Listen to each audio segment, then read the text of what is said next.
Hi friends, எல்லோரும் எப்படி இருக்கீங்க? நல்லா இருக்கீங்களா? உங்கள் ட்ரெஸ்ஸிங்லாம் எப்படி போயிட்டுருக்கு?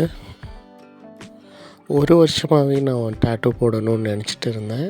அது வந்து இப்போ தான் வந்து நடந்திருக்கு. சரி, டேட்டூ போடலாம் அப்படின்னு முடிவானப்போ நான் ஃபைனலி ஒரு 5 டேட்டூ சென்டர் வந்துட்டு நான் சூஸ் பண்ணேன். கடைசியில் இங்கே ரேஸ் கோர்ஸில் இருக்கிற இந்த ஹார்லி டேட்டூஸ் தான் வந்து எனக்கு ஃபைனலி செட் ஆச்சு. ஃபர்ஸ்ட் ஆஃப் ஆல் நான் கிராஸ் ட்ரெஸ்ஸராக நான் டேட்டூ போட போகணும் அப்படின்ட்டு நான் வந்து ஃபஸ்ட்டு நம்ம கம்யூனிட்டியை பற்றி நான் சொல்லி புரிய வச்சேன்.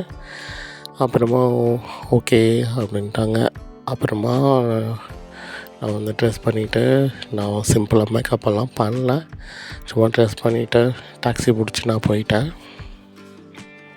என்ன டேட்டூ போட்டிருக்கேன்னா என்னோடய ஒய்ஃபோட நேம் தான் போட்டிருக்கேன், வித்யான்னு சொல்லிவிட்டு. நான் இந்த அளவுக்கு பெயினாக இருக்கும்னு நான் நினைக்கல. கொஞ்சம் பெயின் இருக்கும்னு தெரியும், ஆனால் இவ்வளோ பெயினாக இருக்கும்னு எனக்கு தெரியல. ரொம்பவே பெயினாக இருந்துச்சு.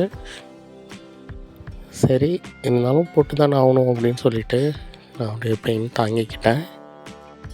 ஆக்சுவலி நான் என் லைஃப்பில் நான் டேட்டூ போடுவேன்னு நான் நினச்சி கூட பார்க்கல. ஏன்னா டேட்டூவெல்லாம் எனக்கு பிடிக்காது உண்மையாலுமே. என் ஒய்ஃப் மேலே இருந்த லவ் மட்டும்தான் அந்த டேட்டூ போட வந்து என்ன தோண்டியது.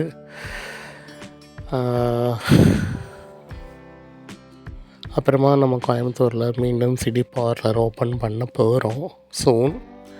அதுக்கான அறிவிப்பை நான் வந்து இது பண்ணுறேன், சீக்கிரமாக சொல்கிறேன். ஓகே ஃப்ரெண்ட்ஸ், சீக்கிரமாக நான் அப்டேட்ஸ் பண்ணுறேன். பாய்.